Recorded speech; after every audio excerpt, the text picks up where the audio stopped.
Always love hearing from the Foo Fighters. Come on, y'all. The Foos? Yes, indeed. Georgia comes alive in your living room, on your television, in your kitchen, or perhaps your tablet or your laptop. It doesn't matter. I'm Ari, and I'm thrilled to welcome Dave Schools to the Georgia Comes Alive live stream. Hey, Dave. Ari, how are you? I'm doing awesome, man. I'm so excited for this project that you guys have put together for Georgia Comes Alive. We're going to talk about that in a little bit. We got a lot to cover here because your band, Widespread Panic, came up in Athens, Georgia, and I couldn't think of a better person to speak to the Athens music scene than Mr. Dave Schools. Well, thank you. I know there are people far more qualified, but I have a unique angle. I mean, Athens is it's an amazing town. We often call it Mayberry on acid. Um, and it's changed a lot, but it always remains the same because there's an element of people there. We call them townies. They might come to go to school at the University of Georgia, but they wind up staying because of the community. And that's really strong in Athens. And I think that the best way we discovered that, or the best couple of ways, first of all, was with the initial Rock the Vote in the Clinton campaign. Our town mates, REM, were very heavily involved. So was Kim Bassinger. I remember there was a big to-do in downtown Athens with those guys and Kim, trying to get the vote out for Clinton. But even beyond who you're voting for, it's always been like, and I'm a firm believer of this, if you don't vote, you don't have a voice. Nature abhors a vacuum, but government loves a vacuum because if we create a vacuum by not using our voices, they will fill it however they well please. So the community and the politicization of this small towny college community is a big deal. The second way that I learned about it was trying to mount the Panic in the Streets concert in '98. Our mayor, Gwen O'Looney, she was a socialist. And she really had to go up hard against this sort of good old boy city council of Athens to put this big concert on. There was a huge campaign against it. They were convinced our fans are going to dose the horse feed for the mounted police force. And I'm Oh, like, we no. have a mounted police force?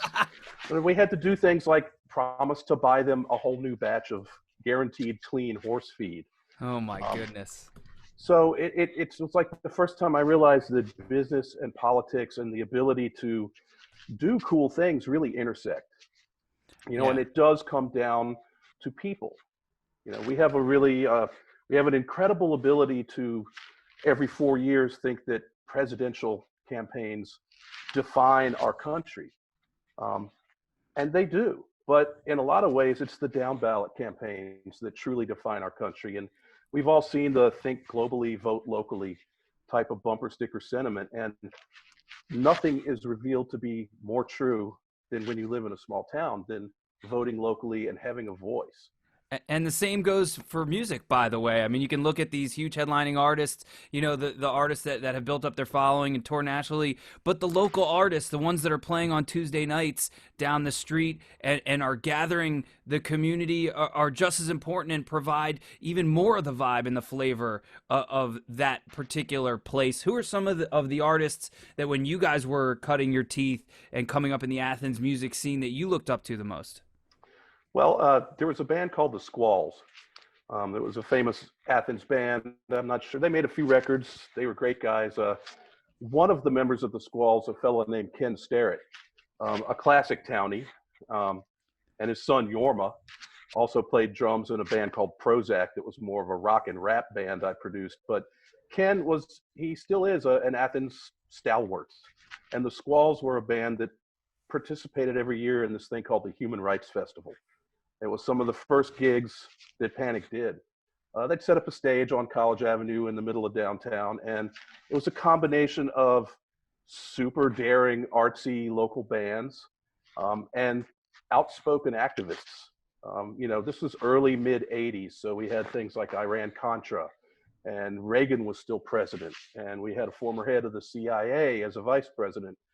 And in a college town like Athens, there was a lot of fodder for these people to speak out against. And so by playing these human rights festivals, we got a pretty good taste of what was going on. And believe you me, we started the band to have fun, and to not have to have jobs with time cards we needed to punch in and bosses who, as Bill Hicks said, act like ants at a picnic. So, you know, even though we always have, Widespread Panic has always had a firm apolitical stance as far as what we speak out. We like to let our music do the talking. We like to let our actions, which we try to keep local, wherever we're playing, do the talking. If we have a Panic Fans for Food, it goes to the food banks that are in the cities where we're playing. We like to keep our activism local, and we like to keep it arts oriented. We do the Tunes for Tots charity, where we put whatever a school needs for their music program into their hands. We don't give them money. We find out what they need and we buy that for them, whether it's sheet music for the marching band or computer workstations for their music learning, or violins and guitars, whatever they need. So, getting involved politically has never been a Panic thing. Obviously, this year has seen some pretty massive change in a lot of people's ability to stay silent or to believe and entrust that their fans will actually infer a message of goodwill, progress, and humanitarianism. Sometimes you got to remind people that that's what we stand for. We appreciate you doing just that. And listen, you reminding people that that's what we stand for is apolitical in certain respects, because those are human rights and social justice things that aren't necessarily about politics or right or left. It's about treating each other well, building a community, and really going about our day with respect for those around us. That's absolutely right. I mean, it's so funny that it has become a talking point that trying to get the vote out seems dangerous to a certain party. But it's because that certain party has over decades found myriad ways to suppress the vote, because statistically it's proven that the more people vote, the less they vote for a particular party. That's got to stop. And the only way it stops is when people use their voice and they get out there and vote. And I think that this particular Senate runoff in Georgia it's so wonderful, because it is making people who think that I only need to vote for president every 4 years, it's making them realize that the down ballot votes count. Now, this might be the second rung down, but maybe this runoff in Georgia inspires people to put the microscope more on their local communities and get involved. You can attend a city council meeting and you can say things. You can ask questions and you can say things. A lot of people don't vote because, it behooves government to create the impression that your vote doesn't matter. It's just too big. There's too many layers of bureaucracy. Well, here's an opportunity in Georgia to cut through some of that and have a direct effect on the future of your state. And that feeds into, because it's a Senate race, the future of our country. This is an imperative thing. I heard, it might have been Mitt Romney, but he was talking about how he liked a very push and pull government, like a situation where if we flip both seats in Georgia and it's a tie and Kamala has to break the tie, but what you see with no supermajority is compromise. And you see representatives reaching across the aisle and people are forced to listen to opposing viewpoints. And I think it would be really good for America, and especially for Americans, politicians, to be able to hold to opposing viewpoints in their heads. I think that's important. It's critical thinking. But more importantly, the vote matters. I as an individual and my vote matter, just like yours does. And like I said, if nature abhors a vacuum, but government loves one. And the less people vote, the more of a vacuum there is. This is the only way to have a voice.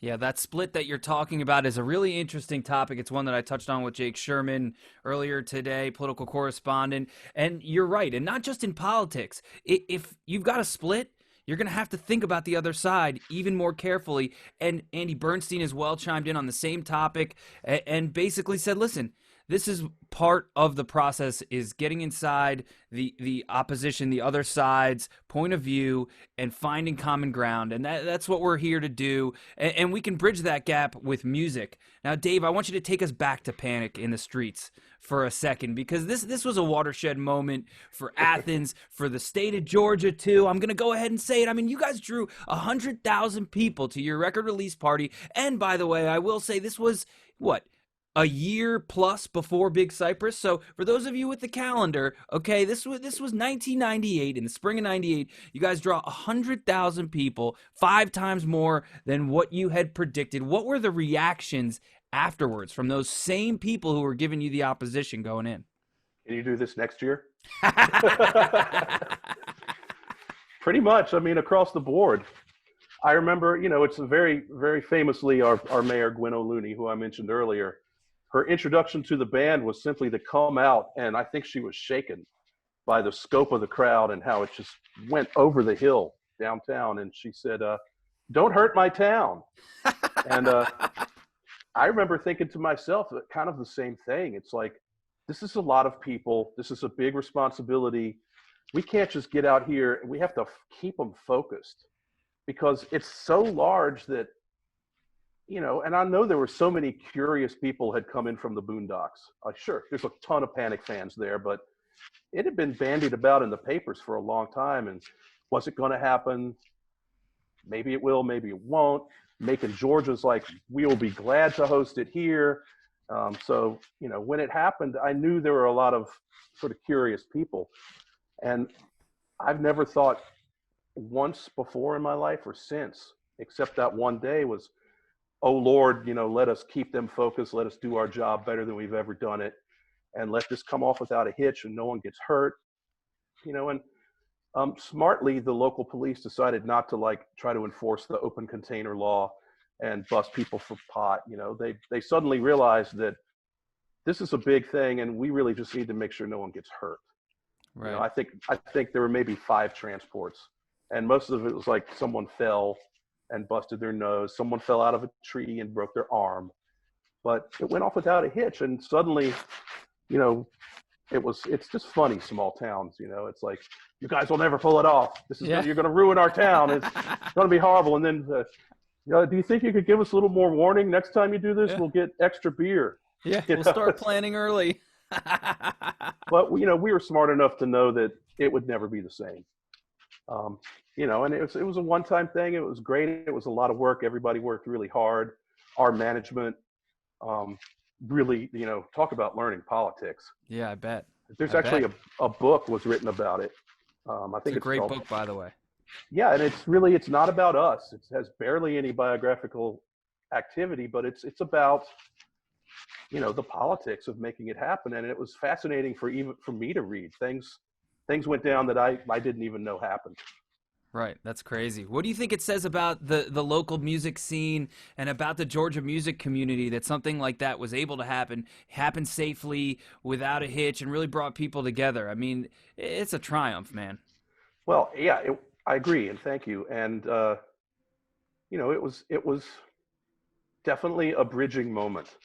There were a lot of people that, Athens it's a pretty judgmental, artsy music scene, and part of why so many bands continue to come out of Athens is there's just so much going on. It's like, I don't want to be part of that scene. It's too hip. No one in the world has heard of it, but in Athens, someone's like, that scene's too hip. Too many people know about that scene. I'm going to go the opposite direction. Right. So you get some artsy bands, and some of them might make some hay. And then the next generation is like in another bar down the street, doing the exact opposite. And that's what that town is. It's a combination of, it's inexpensive to live there. It's a big university town. It's close to Atlanta. And the art school is a big deal. And the town has grown over the last 20 years to truly embrace their musical legacy. It's like B-52s, REM, Drive-By Truckers, of Montreal. I could go on. Olivia Tremor Control, and Pylon. Pylon just put out a box set, and they are kind of the architects of the whole art rock music scene, period. And they're getting a lot of attention literally they broke up in like 1985 or 86. But Wow. they're doing something different, following their own muse. And I think that's really important. And, I'm going to swing this back around to just like having a voice, because I think capitalism creates a homogenous society. It starts to look like a Fred Flintstone when they're driving, Right, in right. their little bitty car thing. But you see like the same background go by a million times because the animators were cheap. So, but that's what it's like. Well, driving through town after town on the road, these strip malls. It's like, oh, there's a Dave and Buster's in this mall, so that means I know there's also a Starbucks and there's also a whatever, And it's like a small town can avoid that. I remember Athens. There was a coffee shop called Espresso Royale, classic coffee shop filled with late night poets and surly people and good coffee. And Starbucks came in and dropped a Starbucks right next door to it. And they actually coexisted. They coexisted for years. I don't know if it still coexists, but that's the kind of town Athens is. They support local businesses. Yeah, that's huge for sure. And beyond Athens, Georgia as a state, I mean, has such a rich musical history. Before we get to the lame ducks, Dave, you got to tell me, do you have 3 desert island artists from Georgia, from the state of Georgia? Oh, of course. I really do. I mean, well, I'm going to go with Outkast as one. Yes, sir. Yes, sir. And I'm going to go with the Allman Brothers, even though, Macon. And then I'm going to go with the Glands from Athens. Love it. Love it. If you've never heard the Glands, that's another Athens band that was there and then gone. And there's a box set. But folks, check out the Glands. I love it, man. The musical discovery never stops with Dave Schools. Incredible bassist from Widespread Panic, producer. This guy is a pillar of our scene. I'm so glad you're here to hang out, Dave. And you got to tell us about this project that you guys put together just for Georgia Comes Alive. It's you, Bob Weir, Jay Lane, and Jeff Chimenti. Wow. Well, I mean, we're the Lame Ducks. That was it was pretty funny. That's the name that won. Okay, let me just put it that way. Which way. one's lost? Empty podiums. Peach flippers. Okay. But Lame Ducks works, and it's like time to get these guys out. But I'm not going to get partisan about any of this. I'm a pro vote guy, but yeah, it's Bob and we've worked together for a long time. Even before I moved out here.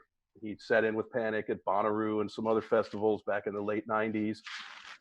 But when I moved out here, it was like TRI was just cooking. And as he said, I built a flying saucer capable of anything. And he really did. I mean, so we started doing this We're Here, sort of a webcast TV show. It was like sort of like a cross between, it was like if Bob Weir was David Letterman. Right, yeah. So there was like some performance with a guest artist and a backup band, which was usually me and Bob and Jay Lane, sometimes Steve Kimmock. I don't remember Jeff coming up from any of those, but Jason Crosby, folks we all know. And then some talk, with like we had Barlow on and Steve Parrish, and we try to be funny and we do some interested, it was fun. And it's still fun to go down there and talk about it. But I go down there occasionally. I got Bob to do a song for the Neil Casal Highway Butterfly tribute record, which was just me and him and Jay. Beautiful. And that was actually my first time out of lockdown, was to go record that. I masked up and went down the freeway. And also, Bob and I had been involved in this Music for Masks initiative, trying to get people to wear their masks. So that we can all get back to work and do what we love and, do what your channel talks about us doing. And it's what we do. I mean, come on. Yeah, I know. We're waiting. We're sitting here waiting. I've been in my basement for 10 months, dude. Exactly. Let's listen to science. But so Bob and I are close and we have a lot of fun. And so this idea came up and I'm like, I'm all for it. I mean, I'm a former Georgian. I lived there for 25 years. This stuff matters. So we came up with the name and we went down there and we did some rehearsals and you got yourselves ready to go? Absolutely. Yeah, we rehearsed the songs you're going to hear and, it's exciting. Oh man, It's I'm so I'm much so fun. excited about it. This is amazing. Dave Schools, Bob Weir, Jeff Chimenti, Jay Lane, and Jay Lane is must be so much fun to play with. That guy's just a maniac. He's so funny. I mean, we Yeah. play so quietly, you know. We like to play so quietly, so there's a lot of like side eye, side commentary that I'm standing there when we rehearsing, and I play some lick, you know. It's like I actually stole it from Garcia, you know. And Jay's like, it's like all of that. Nobody knows that Garcia was really a bass player. He was a bass player in the Grateful Dead. I'm like, Jay's actually kind of right if you listen to like something like China Cat. Yeah, you can understand where he's going with that.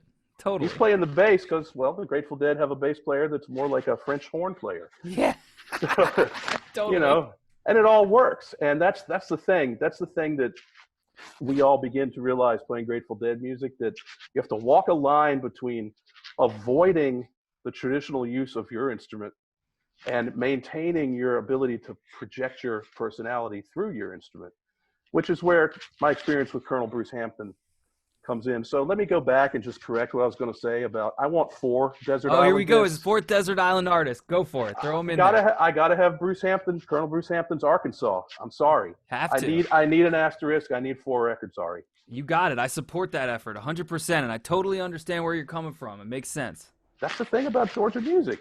There's too much good stuff. The list goes on and on. You think about Otis Redding and James Brown and Ray Charles. I mean, the history is so deep. It's not surprising to me that we're in this position right here and we're talking about this state, and all eyes are on Georgia right now. I mean, something very special has been happening there for a long time, man. Yeah, it's you know, they used to go, "What do you put in the water?"